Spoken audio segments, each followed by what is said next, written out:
eso, que era una escuela de escritores Exacto, así es. y que entre todos escribían. Pues quién sabe, ¿no? Pues no, Yo son esas teorías que ahí dejas, que no sabes si son verdad o no. Prefiero creer que existió un prodigio como él, que claro. una mente brillante que escribió historias que han marcado a todos, Sí, que realmente existió el hombre, ¿no? sí, y yo creo que aunque no sea cierto, yo creo que nos han inculcado eso. Y yo creo que es un poco como nuestros queridos reyes, hay que creer siempre en ellos porque existen, ¿no? Sí, existen. Vamos Existen, que sí existen. pero vamos, pero podrían venir más con más frecuencia, no solo los días de No seis, estoy ¿no? de acuerdo. Déjalos que vengan una vez al año. Claro, para los que tienen niños, pues no, no, por favor, una vez No, al año. no, Para lo No, no. demás, ya el día de la madre, el día del padre, Eso el día del sí, eso que se cumpleaños, el repita. día del santo, ¿no? sí, Si te digo que los míos vinieron de España, vinieron desde España. Claro, es que, de Amazon España. claro, es que se modernizan mucho estos reyes de hoy en día, ¿no? Sí, Sí, sí, sí, sí. tuvimos un rey mago además, se llama Diego. Sí, Ah, mira, Y mira. sí, sí, sí, sí. pues Existen, ¿eh? Existen. Rey mago y reina maga. Perfecto, qué perfecto. bueno. Pues fíjate que queríamos también un poco hablar de Cervantes. Ayer hicimos un homenaje, la Fundación Casa de España en México hizo un homenaje aquí en el Tecnológico de Monterrey y quiero contar esta historia porque aconsejo primero a todo el mundo que nos esté escuchando aquí en Monterrey, lo tiene súper fácil, los que no estéis en Monterrey, que estéis un poco más lejos, la próxima vez que vengáis, es impresionante ir al acervo cultural que tiene el Tecnológico de Monterrey. Tiene una biblioteca que se llama así, Miguel de Cervantes Saavedra.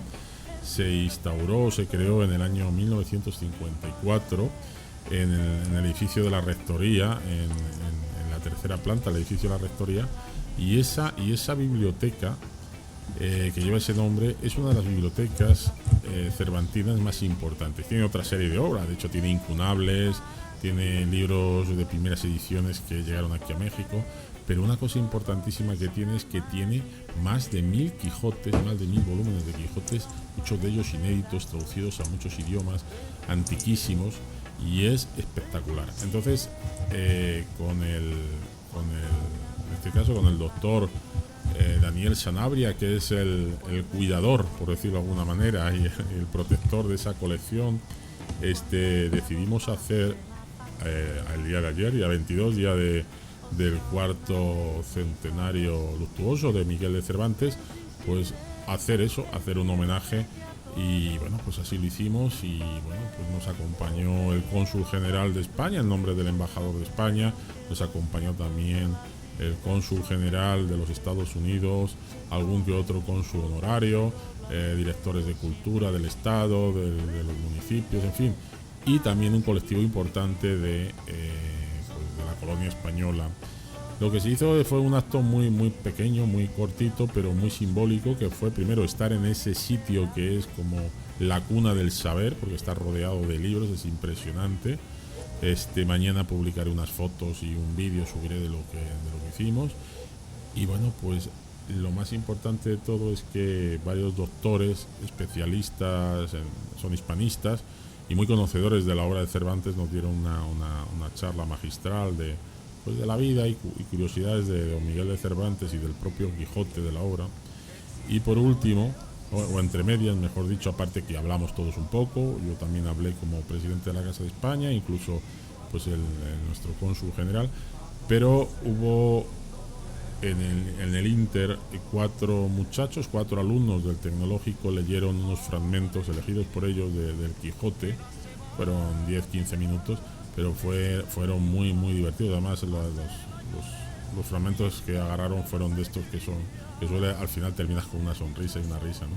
Que después de 400 años nos sigamos riendo de la obra más humorística. Yo siempre digo que es una de las obras Oh, más genial. humorísticas de la historia de la lengua española. Finalmente, pues bueno, fue un evento muy emotivo, hubo un minuto de silencio por la muerte de Cervantes de hace 400 años, y bueno, y finalmente tomamos un vinito español, como no podía ser de otra manera, un Rioja que nos cedieron por allí, y unos canapés. Y la verdad que en todo el mundo se han hecho actividades pues, de este cuarto centenario, porque claro, no estaremos en el próximo centenario nosotros, no creo que estemos, ¿no? Estaremos Quita para allá. bueno, a lo mejor sí, quién sabe, ¿no? Quién sabe, a lo mejor estamos. Pero sí, fue muy bonito el evento que hicimos, que el TEC aquí agradezco mucho. Y vamos a poner simplemente una pequeña entrevista, dura 8 minutos, que le hice al doctor Sanabria, a Daniel Sanabria, que es el que maneja la biblioteca, y además que nos dice siempre que por favor que vayamos, que ese acervo cultural es de todos y cada uno de nosotros, que ellos simplemente son mentores y cuidadores de esa obra, pero que podemos pasar cuando quieran. La entrada es gratuita y merece la pena ver Quijotes en todos los idiomas y desde unas primeras ediciones que datan de 1600 mucho y de 1700. Es impresionante ver esos libros que tienen cerca de 400 años allí en esas vitrinas. Vamos a escuchar la entrevista que le hicimos al doctor Sanabria. ¿Qué tal? Buenas tardes, queridos amigos rezoyentes de Radio Fundación Casa de España en México. Hoy en esta ocasión tenemos al doctor Daniel Sanabria. Él es el responsable de la Biblioteca Cervantina aquí en el Tecnológico de Monterrey. Estamos entrevistándole en estas paredes llenas de libros, en estas estanterías llenas de libros. Buenas tardes, doctor, ¿cómo estás? Buenas tardes. Bueno, en primer lugar, tú no eres mexicano. No. ¿Eres de dónde?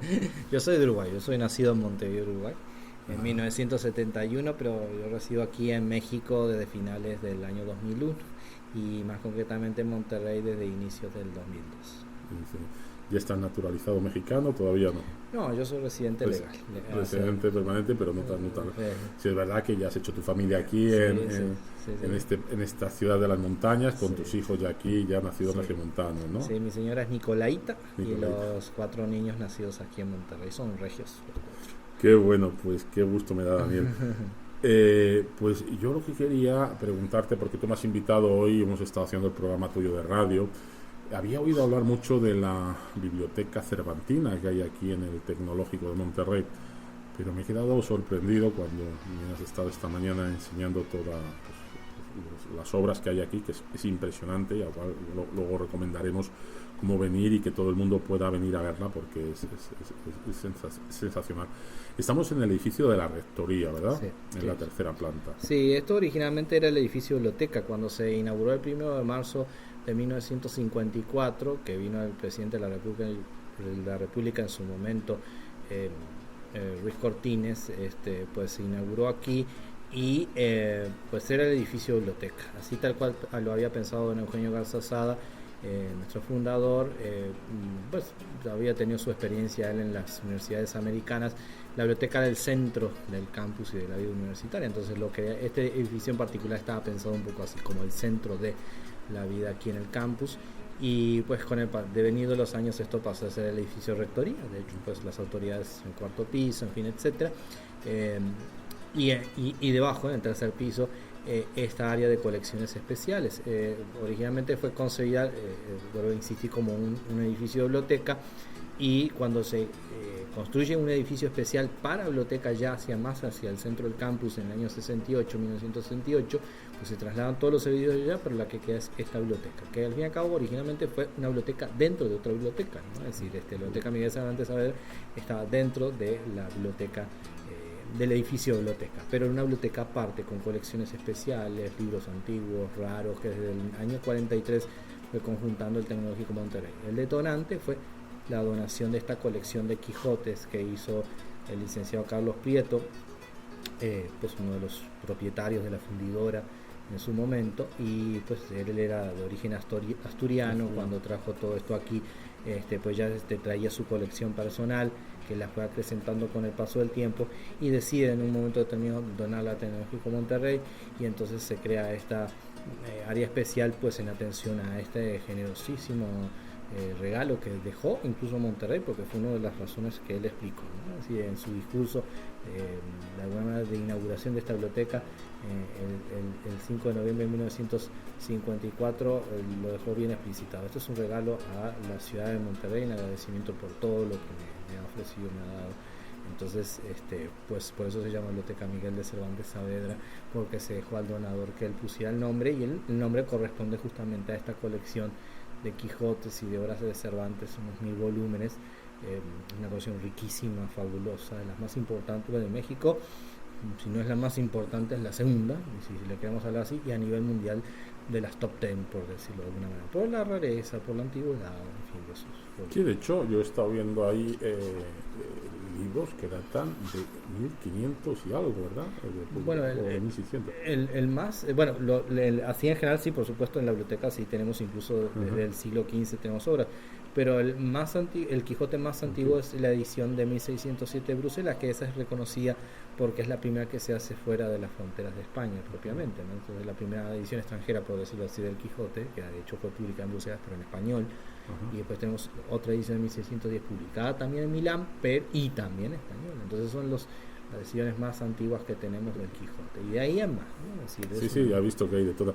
Oye, y mexicanas, he visto que la más antigua que tienes es ¿cuál? La más antigua es de 1833, publicada en 5 volúmenes en su momento, es la primera edición mexicana. La segunda, que pues probablemente sea la más reconocida por los bibliógrafos, en fin, etcétera, por quien la publicó, por Ignacio Cumplido, uno de los impresores mexicanos más reconocidos de lo que es el siglo XIX, de los más reconocidos, pues lo publicó en 2 volúmenes. Ese tenemos 2 juegos, o sea, dos copias, por decirlo así, para poderlo entender. Una con la encuadernación original, y la otra ya reencuadernada, pero digamos, pues son en total 13 ediciones que tenemos de las 5 que fueron publicadas en el siglo XIX en México.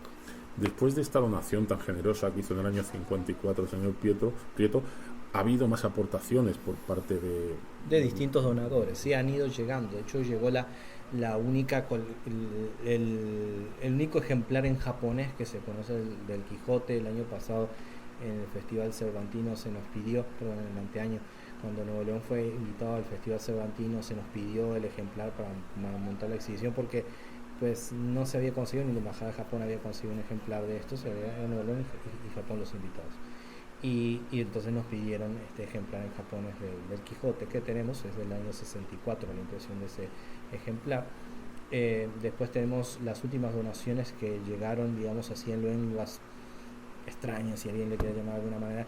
En el año 2002 llegó una edición en coreano y otra en mongol. Muy difícil de conseguir, ese cirílico en mongol es muy difícil conseguir realmente. Y después, pues quizás lo ultimísimo que ha llegado, que llegó prácticamente hacia finales del 2014, es una especie de adaptación en trilingüe, así en otomí, en español, en inglés del Quijote. Qué barbaridad, o sea, sabemos que el Quijote es una de las obras más traducidas, ¿no? Yo creo que está traducida casi todas las lenguas, por lo menos que haya una cierta población. Para visitar esta biblioteca, ¿qué se necesita? Pues tener ganas de venir a visitarla, porque miren, tenemos lo único que nos puede limitar es el horario, pues nuestro horario de oficina el lunes a viernes de 8 de la mañana a 12:30 y hasta de 13:30 o 14 horas hasta las 17:30 horas. Si hay gente aquí llega a las 12:30 y hay gente, pues nosotros nos quedamos con mucho gusto y todo eso, ¿no? Entonces hagamos de cuenta que puede ser una horario hasta de corrido, 8 a 17:30 horas de lunes a viernes. Es la única limitación. O sea, me pregunta si los sábados, bueno, nosotros no venimos los sábados, pero sí estamos abiertos para cualquier persona, cualquier externo puede venir, presentarse en los accesos de aquí del campus, decir voy a visitar la Biblioteca Cervantina, y pues nomás muestra una identificación, anotan su nombre y pasa, y viene directamente aquí al tercer nivel del edificio de rectoría, y pues nosotros en la medida de la disponibilidad de tiempo pues le damos una guía, un recorrido. Hay gente que nomás le interesa a ella recorrer, no quiere una guía, y recorre ella misma. En fin, esto está abierto a cualquiera, ¿no? Y es muy disfrutable, son 4 salas en conjunto y pues es una maravilla y altamente pues recomendable que vengan aquí porque solo la paz que se respira y sobre todo como que te cargas de cultura, ¿no? Te vas así como sabiendo más de aquí. ¿También tenéis un teléfono o sería necesario, o es mejor, es recomendable que se haga una cita o no? No, pueden venir en cualquier momento, como quieran. Nuestro teléfono es el 83 58 20 00. Las extensiones son 4065 y 4066. Tenemos también una fototeca, una mapoteca. La colección nacional con el señor Miguel Antoyú está en el Campus Norte, es una extensión las 4064 en ese caso.